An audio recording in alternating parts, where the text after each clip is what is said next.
പിതാവിൻ്റെയും പുത്രൻ്റെയും പരിശുദ്ധാത്മാവിൻ്റെയും നാമത്തിൽ ആമേൻ. എൻ്റെ പ്രിയപ്പെട്ടവർ, ഇന്ന് ഒക്ടോബർ 24 വെള്ളിയാഴ്ച. അമ്മേ പരിശുദ്ധമേ, അമ്മേ പരിശുദ്ധമേ, ദൈവമാതാവേ, കൃപാസനത്തിലൂടെ ഞങ്ങൾക്കും ഞങ്ങളുടെ ദേശത്തിനും അമ്മ മധ്യസ്ഥം തേടി തന്ന എല്ലാ അനുഗ്രഹങ്ങൾക്കും കൃപകൾക്കും ഞങ്ങളിപ്പോൾ ഹൃദയം നിറഞ്ഞ നന്ദി പറയുന്നു. അമ്മേ പരിശുദ്ധമേ, അമ്മേ പരിശുദ്ധമേ, ദൈവമാതാവേ, 2004 ഡിസംബർ 7 ഉച്ചകഴിഞ്ഞ് 2:30 കൃപാസനത്തിൽ സംഭവിച്ച അമ്മയുടെ പ്രത്യക്ഷപ്പെടലിനെ കുറിച്ച് തിരുസഭയ്ക്ക് സമർപ്പിച്ചിരിക്കുന്ന പഠനരേഖകളുടെ മേൽ സഭാത്മകമായ പഠനം ആരംഭിക്കുവാൻ ഞങ്ങൾ പ്രാർത്ഥിക്കുന്നു. അമ്മേ പരിശുദ്ധമേ, ഭൂസ്വർ ലോകങ്ങളുടെ രാജ്ഞിയായ അങ്ങേയ്ക്ക് ഭൗമ സംരക്ഷണത്തിനായി പ്രപഞ്ച പ്രകൃതിയെ തന്നെ തിരുസഭ പ്രതിഷ്ഠിക്കുവാൻ ഈ പ്രത്യക്ഷീകരണം വഴി ഇടയാക്കണമേ. പരിശുദ്ധമേ, ജപമാല മാതാവേ, സകല കൃപാസനം പ്രാർത്ഥനകളോടും ചേർത്ത് ഞങ്ങളിപ്പോൾ പ്രാർത്ഥിക്കുന്ന ഈ കുടുംബത്തിന്റെ പ്രത്യേക നിയോഗം മക്കളെ,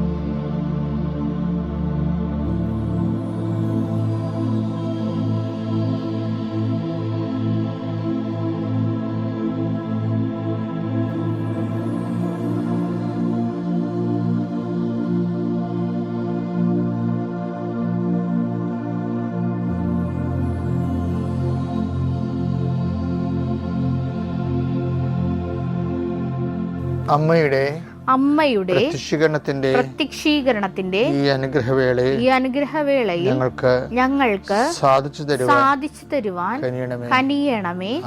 ആമേൻ. വിശ്വാസ പ്രമാണം. സർവശക്തനായ പിതാവും ആകാശത്തിന്റെയും ഭൂമിയുടെയും സൃഷ്ടാവുമായ ദൈവത്തിൽ ഞാൻ വിശ്വസിക്കുന്നു.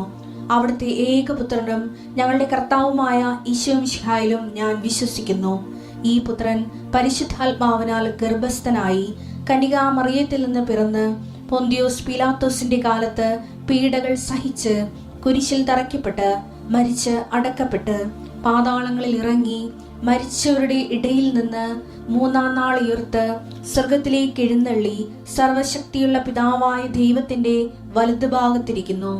അവിടെ നിന്ന് ജീവിക്കുന്നവരെയും മരിച്ചവരെയും വിധിക്കുവാൻ വരുമെന്നും ഞാൻ വിശ്വസിക്കുന്നു. പരിശുദ്ധാത്മാവിലും ഞാൻ വിശ്വസിക്കുന്നു. വിശുദ്ധ കത്തോലിക്കാ സഭയിലും പുണ്യവാന്മാരുടെ ഐക്യത്തിലും പാപങ്ങളുടെ മോചനത്തിലും ശരീരത്തിന്റെ ഉയർപ്പിലും നിത്യമായ ജീവിതത്തിലും ഞാൻ വിശ്വസിക്കുന്നു. ആമേൻ. സ്വർഗ്ഗസ്ഥനായ ഞങ്ങളുടെ പിതാവേ, അങ്ങയുടെ നാമം പൂജിതമാകണമേ. അങ്ങയുടെ രാജ്യം വരണമേ. അങ്ങയുടെ തിരുമനസ് സ്വർഗത്തിലെ പോലെ ഭൂമിയിലും ആകണമേ. അന്നു വേണ്ടുന്ന ആഹാരം ഇന്ന് ഞങ്ങൾക്ക് തരണമേ. ഞങ്ങളോട് തെറ്റ് ചെയ്യുന്നവരോട് ഞങ്ങൾ ക്ഷമിക്കുന്നത് പോലെ ഞങ്ങളുടെ തെറ്റുകൾ ഞങ്ങളോടും ക്ഷമിക്കണമേ. ഞങ്ങളെ പ്രലോഭനത്തിൽ ഉൾപ്പെടുത്തരുതേ, തിന്മയിൽ ഞങ്ങൾ രക്ഷിക്കണമേ. ആമേൻ. നന്മ നിറഞ്ഞ മറിയമേ, സ്വസ്തി. കർത്താവ് അങ്ങയുടെ കൂടെ സ്ത്രീകളിൽ അങ്ങ് അനുഗ്രഹിക്കപ്പെട്ടവളാകുന്നു. അങ്ങയുടെ ഉദരത്തിൻ ഫലമായി ഈശോ അനുഗ്രഹിക്കപ്പെട്ടവനാകുന്നു. പരിശുദ്ധ മറിയമേ, തമ്പുരാന്റെ അമ്മേ, പാപികളായ ഞങ്ങൾക്ക് വേണ്ടി ഇപ്പോഴും ഞങ്ങളുടെ മരണസമയത്തും തമ്പുരാനോട് അപേക്ഷിക്കണമേ. ആമേൻ. കർത്താവേ, നിന്റെ ഉന്നതമായ നാമത്തിന് സ്തോത്രം ചെയ്യുന്നു. അങ്ങനെ മക്കളെ ഉടമ്പടി എടുത്തവരും എടുക്കാത്തവരും പ്രാർത്ഥിക്കുന്നുണ്ട് ഈശോയെ. കർത്താവേ, അങ്ങനെ മക്കൾ കയ്യിലെടുത്ത് വെച്ചിരിക്കുന്ന ഓരോ കാര്യങ്ങൾ അവർക്ക് വേണ്ടി അവർക്ക് അടുത്തില്ലെങ്കിൽ അവർക്ക് വേണ്ടി മാതാപിതാക്കന്മാർ എടുത്ത് പോയി കയ്യിൽ വെച്ചിരിക്കുന്ന സാധനങ്ങൾ ഇപ്പോൾ ആശീർവദിക്കണമെന്ന് പ്രാർത്ഥിക്കുന്നു. കർത്താവേ, എൻ്റെ കർത്താവിൻ്റെ ഉന്നതമായ നാമത്തിൽ 39 വർഷം ഞാൻ അർപ്പിച്ച കുർബാനയുടെ യോഗ്യതയാൽ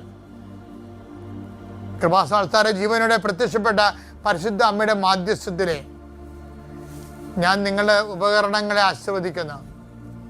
നിങ്ങൾ ഓരോരോ ഇടങ്ങളിലേക്ക് പോകാനും കൊടുക്കാനും വാങ്ങിക്കാനുമുള്ള വിഷയങ്ങളെ കർത്താവിൻ്റെ നാമത്തിൽ ആശീർവദിക്കുന്നു.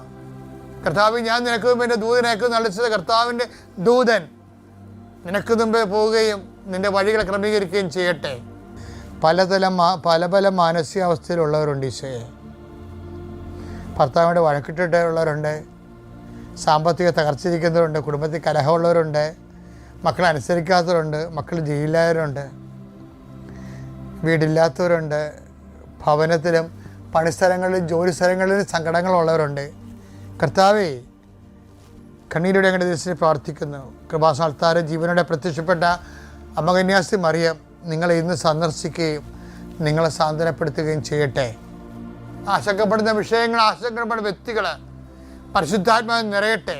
നിന്നെ ഭീഷണിപ്പെടുത്തുകയും സങ്കടപ്പെടുത്തുകയും ചെയ്യുന്ന ഇന്നത്തെ എന്തെല്ലാം സാഹചര്യങ്ങൾ ഉണ്ടെങ്കിൽ അത് ഓരോ യോഗമാകാം, മീറ്റിംഗ് ആകാം, അവിടെ ഉണ്ടാകുന്ന ക്രിറ്റിസിസം ആകാം, നിന്നുള്ള ചോദ്യം പറച്ചിലാകാം, എന്തും ആയിക്കൊള്ളേ, അവിടെയെല്ലാം പരിശുദ്ധാത്മാവ് പരിശുദ്ധമ്മ ദേവമാതാവിനെ ഏൽപ്പിക്കുന്നു. Lord Jesus Christ, pour out His Spirit, touch your fire finger, soak with the precious blood, authority of the Catholic Church, power of Jesus Christ, with the merit of some holy priesthood. I bless and hallow you. ആ മാതാവിനെ ലൂർദിൽ വെച്ച് എന്നോട് പറഞ്ഞത് തന്നെ, അതായത് grace built upon nature എന്ന് നമ്മൾ കേൾക്കും, പക്ഷേ സ്പിരിച്വാലിറ്റി ബേസ്ഡ് അപ്പോൺ ജെനുവിനിറ്റിയാണ്. അത് ഞാൻ അദ്ദേഹത്തിന് കൊടുത്ത ഒരു പ്രബോധനമാണ്. ആധ്യാത്മികത ജെനുവിനിറ്റിയിലാണ് ആശ്രയിച്ചിരിക്കുന്നത്. മത്തായി 18:21 എടുത്തേ. അപ്പോൾ പത്രോസ് മുന്നോട്ട് വന്ന് അവനോട് ചോദിച്ചു, കർത്താവേ, എന്നോട് തെറ്റ് ചെയ്യുന്ന എന്റെ സഹോദരനോട് ഞാൻ എത്ര പ്രാവശ്യം ക്ഷമിക്കണം? ഇന്നലെ നമ്മൾ കണ്ട സമരക്കാരുടെ കാര്യമില്ലേ, തീഗന്ധ ഇറക്കാൻ. അപ്പോൾ ആ ആൾക്കാരെ ഓരോരുത്തരെ വിളിച്ച് ഇട്ട് ചെയ്യണം. അവിടെ തീഗന്ധം ഇറക്കിയ ആൾക്കാരുടെ അങ്ങനെ പറഞ്ഞെങ്കിലും പത്രോസിനറിയാം ഈ അണ്ണന്മാർ ഇപ്പോഴും സമരക്കാരോട് ക്ഷമിച്ച് കാണത്തില്ല. ചിലപ്പോൾ എന്ത് സ്പിരിറ്റാണ് നിന്നിലുള്ളതെന്ന് ചോദിച്ചില്ലേ.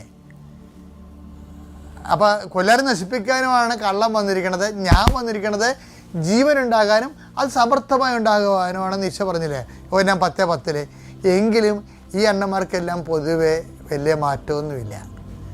മാറ്റമില്ലെന്നല്ല, അവർക്ക് വേണ്ടത്ര ഈ ജീവനുണ്ടാകാനും പിന്നെന്താ അത് സമൃദ്ധമാകാനാണെന്നല്ലേ. അപ്പോൾ ജീവൻ സമൃദ്ധിയാണ് ഈശോയുടെ ടാർഗറ്റ് എന്ന് പറയുന്നത്. അപ്പം അത് ആണ് ഈശോ. പത്രോസിന് ഈശോയുടെ ടോപ്പിക്ക് പിടികിട്ടി. പത്രോസിൻ്റെ വിജയവത പെട്ടെന്ന് കാര്യം മനസ്സിലാവും, പെട്ടെന്ന് പ്രതികരിക്കുകയും ചെയ്യും. അതായത് പത്രോസിനെ എപ്പോഴും ഒരു നിഴൽ മറയത്ത് നിർത്തിയിട്ട് വിവരമില്ലാത്തവനെ എടുത്ത് ചട്ടക്കാരനാണെന്നൊക്കെ പറയുന്നില്ലേ, അതിന് പിന്നിലൊരു പൊളിറ്റിക്സ് ഉണ്ട്. കാര്യം എന്താ, പൗലോസിനെ ഹൈലൈറ്റ് ചെയ്യാൻ വേണ്ടിയുള്ള വ്യഗ്രതയിലാണ് ഈ അഭ്യാസം കാണിക്കുന്നത്. പക്ഷേ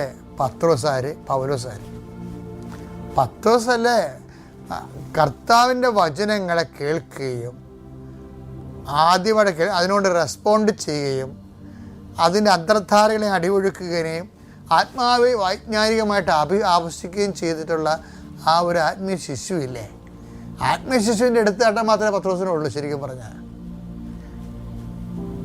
പത്രോസ് ചോദിക്കണത് എന്താ വെച്ച് കഴിഞ്ഞാൽ, കർത്താവ് നീ ജീവൻ സമൃദ്ധിയായി ഉണ്ടാകാനെന്നൊക്കെ പറയുന്നുണ്ടെങ്കിൽ ഈ അണ്ണന്മാർ പലരും ഇപ്പോഴും ക്ഷമിച്ചിട്ടൊന്നുമില്ല. സത്യം പറഞ്ഞാൽ എത്ര പ്രാവശ്യം ക്ഷമിക്കണം?